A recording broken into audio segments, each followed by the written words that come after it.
Mr. President, we are currently debating yet another extension to the Emergency Unemployment Compensation Program. And while there are differences of opinion in this chamber about this particular program, I think we would all agree that the fact that we are even having this debate is unfortunate. Make no mistake, Mr. President, our nation continues to face difficulties when it comes to job growth, labor force participation, and long-term unemployment, as has been the case throughout the Obama administration. Under this administration, it has been harder to find a job than at any other point in our nation's recent history. But then let's be clear about something. The plight of the long-term unemployed is not the major problem facing America today. It is instead just a symptom of a much larger problem. That larger problem is the fact that despite the efforts of many of us here in Congress, our government hasn't done enough to promote economic growth in this country.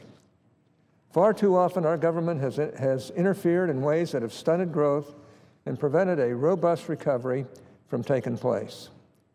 And 5 years into his presidency, it is clear that President Obama does not have a plan to address these problems. Surely he has a list of ways that he'd like to expand the government and redistribute income, but nothing resembling a plan to promote private sector job growth. Instead, he has a political plan of attack, and this debate over unemployment insurance is part of that attack plan. Over the last 5 years, we've seen a series of big government, quote, solutions, unquote, that have all failed to produce real economic results. The administration pushed through the supposedly temporary stimulus, which ended up being little more than a laundry list of long-time Democratic Party policy priorities that had little or nothing to do with actually stimulating the economy. The administration also decided to devote its attention to expanding the alphabet soup of financial regulators while failing to address factors that were at the heart of the recent financial crisis.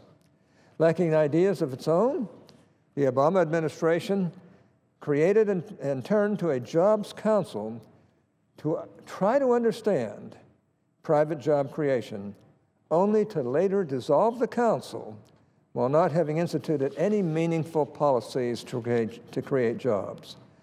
The largest and most intrusive big government edict we received from the administration and its allies in Congress is, of course, Obamacare. On a daily basis, the American people continue to suffer from the impact of this very misguided law.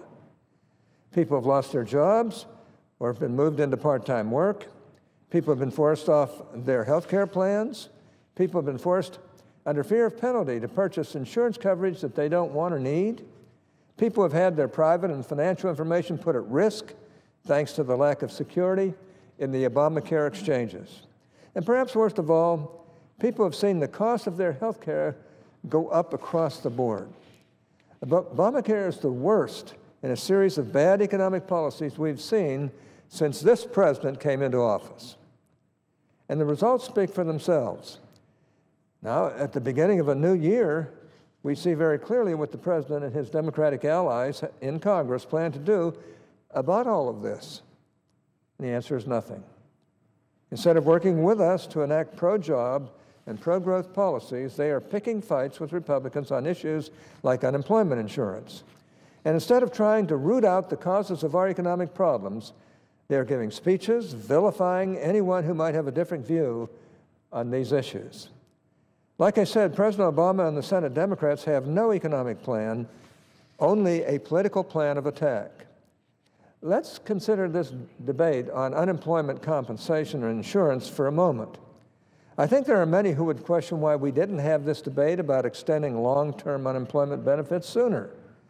Democrats knew that temporary federal unemployment benefits for the long-term unemployed were scheduled to expire at the end of 2013. Yet they did nothing to try to extend them before now. Contrary to what some of my colleagues on the other side seem to believe, Republicans do not run the Senate. We don't control the committees. We don't run things here on the floor. And as we're seeing in the current debate over unemployment benefits, we don't even get a chance to offer amendments to many major pieces of legislation. Why is that? Why is it that the greatest deliberative body in the world can no longer offer amendments? It comes down to one thing. The Democrat leadership, they're afraid that we might bring up amendments that are difficult for Democrats to vote on. Well, join the crowd. That's always been the case around here before this current leadership took over. Every leader has tried to protect their side, but this has gone to the point of ridiculousness and the denigration of the Senate itself. The Democrats could have offered an extension of federal unemployment benefits at any time before they expired in 2013. We could have debated the merits of the Emergency Unemployment Compensation Program, discussed alternatives, and perhaps even come up with a bipartisan compromise to help the long-term unemployed. We could even have done that through regular order and using the committee process. But instead, Democrats ignored the program for an entire year. And in the very last days of the last congressional session, and after we had adjourned for the year, we finally started hearing about the desperate need to protect the long-term unemployed, about how it was the highest priority for the president and Democrats in Congress to extend these benefits, and about those villainous Republicans standing in the way. There are really only two conclusions to draw from this. Mr. President, either the Democrats forgot about unemployment benefits until the end of the year, or they calculated it was better suited for their political attack plan to let them expire and then debate an extension afterward. I think it's pretty clear which conclusion is the correct one, especially since they controlled the Senate and they controlled the committees. They could have done just about anything they wanted to. So here we are, debating another extension of the EUC program, Unemployment Compensation Program. We may as well be debating the merits of using a Band-Aid on a broken arm because, like I said, long-term unemployment is merely a symptom of the failures of the Obama economy. However, since the Democrats opted to put this matter off until we were actually beyond the last minute, we have not enacted or even really debated any serious alternatives to federal unemployment benefits, and we're left with just another take-it-or-leave-it proposition from the majority leader. That's what the majority leader seems to be saying to us. In fact, that's what he is saying to us in this debate. Take it or leave it. Now, why would he do that? Apparently no Republicans, not even the ones who supported cloture on the motion to proceed, will get an opportunity to offer amendments. The only amendment we'll be voting on is the so-called compromise amendment the majority leader offered last Thursday. Of course, the amendment is not a compromise at all. It's nothing of the sort. Just like the underlying bill, it would add significantly to the deficit. The supposed pay-fors in the amendment wouldn't even kick in under the normal 10-year budget window. Indeed, the Democratic whip in the House has voiced concern about using so-called savings from extending sequester outside of the 10-year window, saying, quote, "Frankly, if you adopt that logic, why don't we extend it to 2054 and fund everything we want to do?" Well, that's a dream some Democrats have, but fortunately, there may be some people on the other side who realize that this is a charade. In short, Mr. President, the amendment we'll be voting on this afternoon, if we do, is a gimmick designed solely to allow the majority to claim that they're willing to pay for extending unemployment benefits, nothing more, nothing less.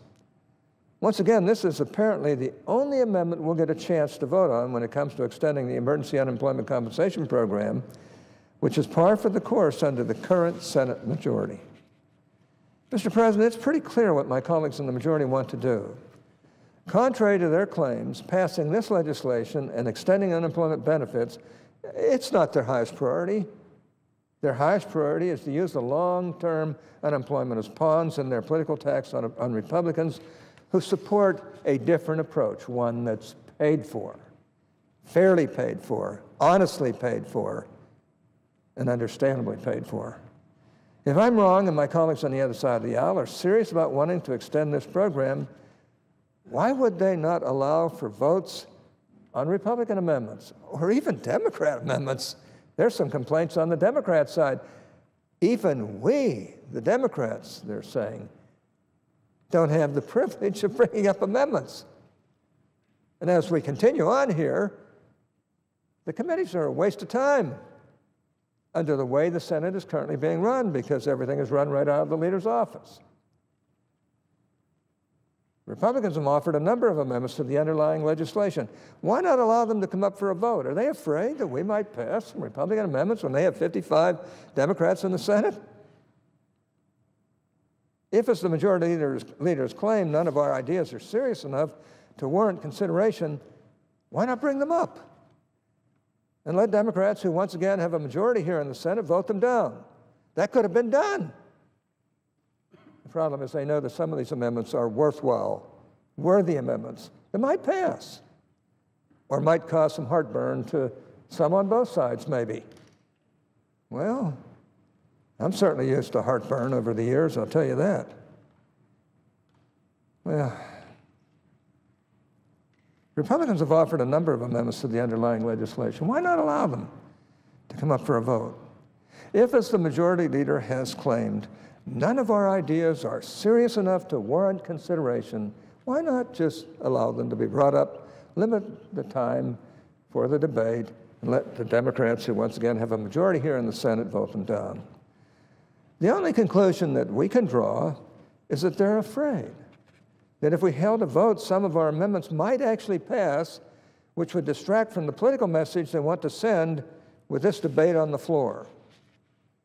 The minority leader and I have offered such an amendment, one that I believe would actually pass if it were to receive a vote. I'd like to just, and something that makes a lot more sense than what's going on here over the last number of days, weeks maybe. I'd like to just take a few minutes to talk about our amendment, the McConnell-Hatch Amendment. The McConnell-Hatch Amendment would, if enacted, extend the Emergency Unemployment Compensation Program for a full year, taking unemployment benefits out of the 2014 political equation entirely. I would think that my colleagues on the other side would jump at that kind of opportunity. In addition to this fix on the unemployment insurance issue, the McConnell-Hatch Amendment would fix the military pension problems created under the recent budget agreement, which has caused so much angst and heartburn among our military and among those who are serving our country in that matter. There is bipartisan support for this endeavor, and I believe we can fix it here and now. Best of all, unlike the underlying bill and the quote-unquote compromise offered at the end of last week, the McConnell-Hatch Amendment is fully paid for within the normal 10-year budget window. In fact, it reduces the deficit by more than $1 billion over 10 years and does it in a fair, honest way.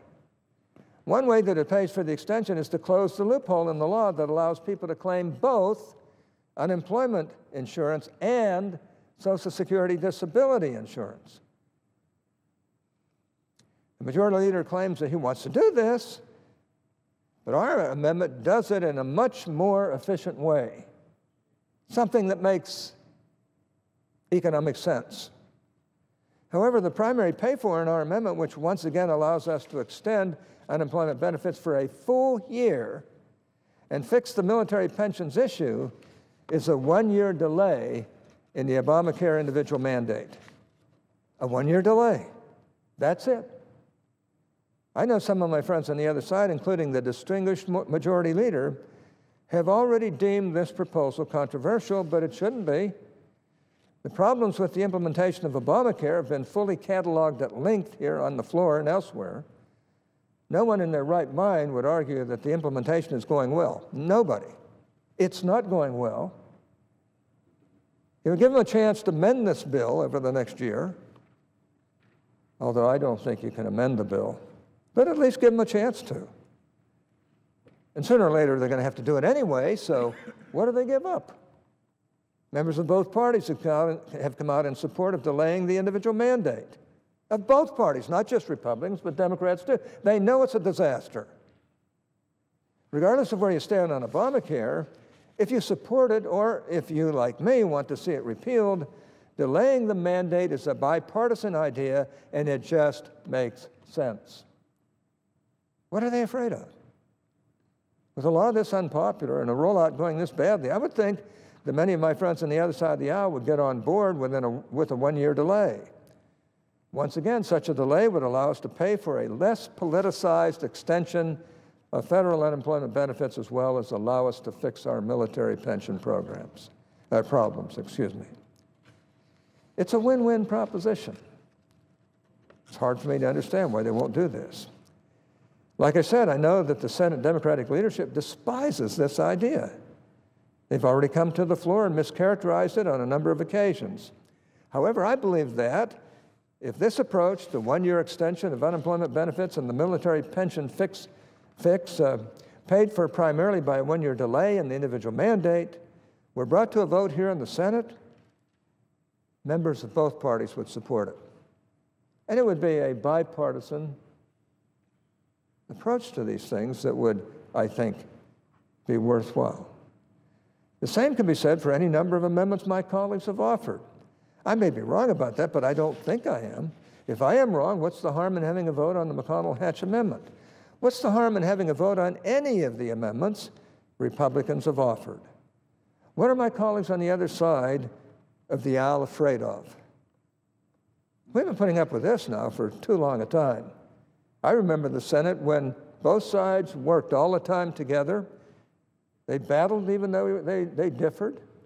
They allowed amendments to come up even though sometimes it caused some heartburn to people on one side or the other.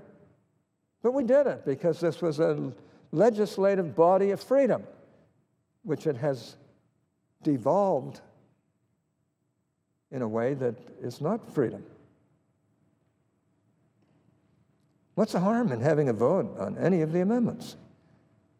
Or let's have a limited number of amendments, not 2, 3, or 4. This is an important bill. Let's have some amendments that even Republicans can offer. But there are some Democrats' amendments too, and I suppose they might have some heartburn for Republicans. Well, so what? What are my colleagues on the other side of the aisle afraid of? Once again, Mr. President, I don't think that the Senate Democratic leadership is worried that I'm wrong about some Democrats supporting the McConnell-Hatch amendment. They're worried that I might be right. That's why my amendment won't receive a vote. That's why, as of right now, it appears that no Republican amendments will receive votes, unless it happens among the few that were willing to support the first vote on this. And even then, I doubt that they'll have any votes, but they may. Like I said, it seems like Democrats are far more worried about sending a political message about unemployment insurance than they are with actually passing an extension. That's unfortunate, and it's truly shameful. However this debate unfolds, one thing is clear. The approach the president is taking isn't working. The economic approach the president is taking isn't working. The tax approach the president is taking is not working. The so-called, quote, Affordable Care Act, unquote, approach the president is taking is fraught with problems that could be solved